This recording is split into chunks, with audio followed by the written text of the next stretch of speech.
Hey, what's going on? We're here today to look at three instances of the Packers running the drift concept. One that went well, two that went not quite so well. So we're gonna dig into that. So let's get to it. So we're gonna start with this first play takes place about 7:50 left in the third quarter, and the way this works, and we'll just talk about the mechanics for a minute because once we get to the next play, it makes a lot of difference in the world. What you do, the drift concept is you've got a vertical route, and depending on where that safety is, you'll either push it straight vertical or you kind of push it across his face with a single high. You'll kind of bend that inside a little more than you normally do. And then from the other side, it's a dig. It's something I've written about a lot. Say drift is the terminology in the Shanahan playbook, and the floors, it's strike in it offers like PA bag dig if we're looking kind of back a little further than that. It goes by a lot of different names. I typically refer to it as drift because that's what I've been calling it. And so what will happen is it's kind of you look at it off of play action. It's strictly a play action concept, and this will go to the play action will go to the side of the vertical route because you're trying to drag these guys up and over because you're trying to clear this space here. And so again, the mechanics of this become important not so much on this play but on the next play. But I want to show this one because this is an instance of it working well. So quarterback drops back. It looks like wide zone at the mesh point there. You got these guys coming. Look, oh, let's clear this. Mesh point, these guys pulling up there. You've got the vertical kind of taking the top off of there, which means you've got a whole big space here, and you just run that dig route into it because, again, they're moving up and over because of that. Now, this one, this is going to go for, as you can see, as we always have at the top, we got it's 1st and 10. It's a gain of 17. They're in 12 personnel. And this one turns into Lazard's going to kind of make this kind of a skinny route a little bit. So we'll see Rodgers kind of does that play fake, quick spin. These guys are kind of dropping back after having dropped forward initially. They're dropping back. This guy is following here. This guy's here. So you've got a little pocket. But with these guys dropping back, your window isn't huge. So he's going to kind of make it skinny, kind of hit it right in there. Bang. All right. Got him right in the middle. Not exactly where I said he was going to throw it. Excuse me. But you got there all the same. Kind of keeps it skinny. Attacks middle of the field. We're going to watch the movement of 48 and 54. They're kind of packed in tight, trying to get them pulled up on the play fake here and away from that dig that's coming in behind them. They pulled up. Now they got a spot drop. Rodgers throws it as they're still dropping right in between them. Little high, but Lazard's able to come down with it. So that is drift, strike, whatever you want to call it. That's the mechanics of it. Again, it makes sense why we spent a little time there just because of what we're going to do next. So what we're going to do next, because it's not really assigning blame here, but kind of this is one where guys are in the wrong. And it's kind of a, hey, who did what wrong? So they're going to fake the play this way. The mesh point's going to be there, which means, based on what we know, Lazard, vertical route, Dobbs, dig from the other side. The problem is going to be is that Lazard does not run that vertical route. Lazard runs a dig. And so now they're both in the middle. Now, mesh is a concept where you kind of cross them there. That's quick, man. That's usually what the way the Packers run it, usually 3 to 6 yards within the line of scrimmage and run it that way. This is way too long to set up. This is not telling you this to say this is not intentional. That kind of deeper dig, square in, whatever you want to call it. This is not intentional. What's going to end up happening here? We'll just talk about it now. DeGuara is going to this is another one. I think multiple things went wrong in this, but they still end up getting 7 yards out of it. DeGuara is going to block where it looks like if they're running this way, block the backside. And then he's going to get up and kind of scramble, and he's going to get up and run over there. Kind of looks like it's intended. The issue with that is that Mercedes Lewis also goes to block the backside.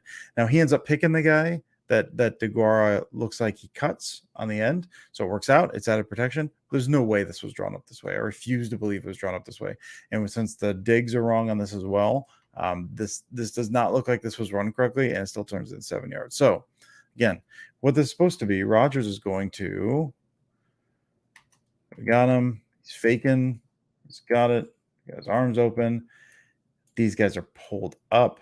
The middle's open, which means take that vertical. You've got all that area in the middle to work with. Instead, they both run at each other. So they cross like right around the 40. Roger's looking. That's not supposed to happen. These guys are there. Now you're dragging all these guys in. They're there. They're there. You're bringing those guys in. It's way too crowded in the middle. Nothing's going on. But again, Degora, and we'll see this from the other side, he has gotten up from his spot where he kind of cut. And I believe that's intentional. I've seen that before. You cut the guy, it makes it look like the defense thinks you're out of the play. You kind of lay there, and then you scramble back up after they've written you off. You get up, get some yards. So he ends up picking up 7 on 1st and 10. So again, we'll watch it from this angle. We'll see Deguara cut, get up, and kind of run out that way. But again, it's drift. This is something that the Packers run a lot. They ran a bunch last year. They ran a bunch this year. To get that mistake, and again, just based on how they run this, with the fake going this way, Lazard's supposed to run vertical. Unless this is something that they're running this I've never seen before. And again, it doesn't make sense with the routes putting them in the middle. So I don't think this is how it's supposed to be run. Or like this is not a new concept. They're not playing off of anything. He's supposed to cut vertical because that's the play action side. He does not. So to see Lazard kind of run the wrong route, there was some miscommunication somewhere. Rogers looking, he ends up throwing it to ground.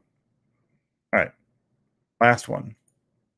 This one, not as gregarious, not gregarious. That's not right. It doesn't matter. It's late. I'm recording this late. All right, so he's going to drop back. And same thing, and it's going to be Watson's going to be the guy running the dig. Now, he has a hard time getting off contact here. And so when Rogers hits that back foot, you're supposed to be getting ready to come out of there. At the very least, like here. One step and then cut. Watson has a tough time coming off of this. So again, I don't know if this is want to put this blame on anybody. I don't know, but I just generally you're out of the break a little bit sooner. He gets bodied a little at the release point. You can see he kind of cuts in there. And you've got this one, what they end up doing. Again, you're kind of cutting across the face, but he's kind of taking it up and over. So this ends up going incomplete to Romeo Doubs. And this looks like incomplete shot play. You're taking a shot, which totally not against shots whatsoever. This is not the first read. Usually on these, if you're looking at something more like the Portland or Mills concept, you got the big dig there, and then you got that coming across there. And the read there would be high-low. And so this is going to be your alert. This is your first read. This is if things are setting up right. This is the guy I'm taking. I like this throw. Well, it was an alert, I should say, in West Coast. Now that becomes you're reading that high-low. That's the guy you want to go to. So that becomes the first read. You're looking off guys to come back to that guy. It's not what Rogers is doing. We can look at this in the next thing. What Rogers is doing is he's looking to hit that dig because it's drift. It's strike. He's trying to attack the middle. The problem is that Rogers is getting ready to hit the drop back of his foot, and we'll see this here. He's dropping. He's ready, man. He's ready, and Watson's just not coming off that. Now, it looks like it's tough to tell, but right there might be a little grab. Watson has a hard time coming out of that cut. Maybe he's getting grabbed a little. It happens, whatever. That could be the reason, whatever the reason. He gets bodied a little off the line, can't quite separate like he wants to there on time. Now, Rogers has a clean pocket, but at this point, this is late in the third. About 4 minutes left on the third when this happens. Pressure had been getting in on him quite a bit. His clock's probably sped up a little bit. Okay, I got to get rid of this. I got to get rid of this. I hit the top of my break. My guy's not there. If I throw this, he's not going to be there. So I have to hold it a beat. I don't like the way this is going because the longer you hold it, the whole idea of strike, drift strike, and we'll call it strike for this because that's what you're doing. Do that quick fake. Bang, hit that back foot while these guys are retreating. You hit. If this takes any longer, well, now they can see, okay, well, now that guy can drift underneath this. Now this guy can kind of fall back. You lose that element that you're looking for, that quick hitting element off of this, and it doesn't quite work anymore. And so when Rogers tries to hold that, he's thinking not only is it, I got to wait a beat, it's, I got to wait a beat. And that's not how this play is designed. And now it gives the linebackers, it kind of muddies the waters a little bit. So then instead of that, he decides, all right, well, I'm taking this. Now you can see Dobbs is kind of cutting across there. Again, kind of cutting across the face of that safety. Rogers kind of goes up and over, and we'll see how Dobbs has to kind of adjust. He ends up having to bend that up because he was not anticipating bending that up. He's looking at that crosser. So I think there's a couple things going on. I think what we're looking at is Again, this guy drops so deep as that backside safety that Rogers wants kind of again run across the face, which is kind of that deep, whereas Dobbs kind of cuts it a little shorter. He runs across the face, but he goes like you would against like a single high up there. So just kind of a difference in the bend there. Combine that with the fact that this was not the first read, that the first read is out just due to the timing of it all. It just ends up being looking like, and again, it's not the best throw in the world, but it ends up looking like a shot play gone wrong when in fact it's really that strike play that's not there when he wants it to, when it's supposed to be there.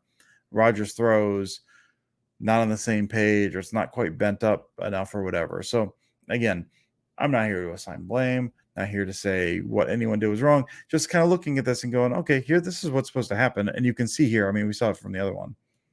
Watson doesn't get out of there because he's getting grabbed. Again, whatever. Officials miss stuff all the time, but this is what Rogers is looking at. I want this. I need to hit this. I've hit the back of my drop. Right now, Watson can't get out of this. Watson can't get out of that through no fault of his own. He's getting grabbed. That shoulder's getting grabbed, so he can't turn. But that play's dead in Rogers' mind. I can't do this, and now I have to go somewhere else. And so he kind of drifts, throws where he thinks Dobbs is going to be. Dobbs is not where he expects him to be. Ball goes incomplete. So hope you enjoy this. Something I found interesting just because it is something that kind of shows again that there's something gunking up the mechanics in this a little bit. This is something that this drift concept is one that is core to what they do, and they've had great success. It's been one of the most successful concepts so far this year. But against the Giants in London, they ran it 3 times, hit the one against Lazard, hit the 7-yarder to DeGuara, and the second play we looked at, but that did not go according to plan. Then this one here, we have to take the shot because the timing's off due to the Watson getting grabbed and everything like that. So just feel like they're really close. There's just all these tiny details. Problem is that there's quite a few tiny details, and when they're cropping up on stuff like this, on this core concept, it doesn't make me feel great. but also, again, I just want to kind of bring some context in terms of here's some plays, here's how they went, specifically that last one. Here's what they're going for. Here's how it ended, and kind of here's how it went. So hope you enjoy this. I will talk to you later.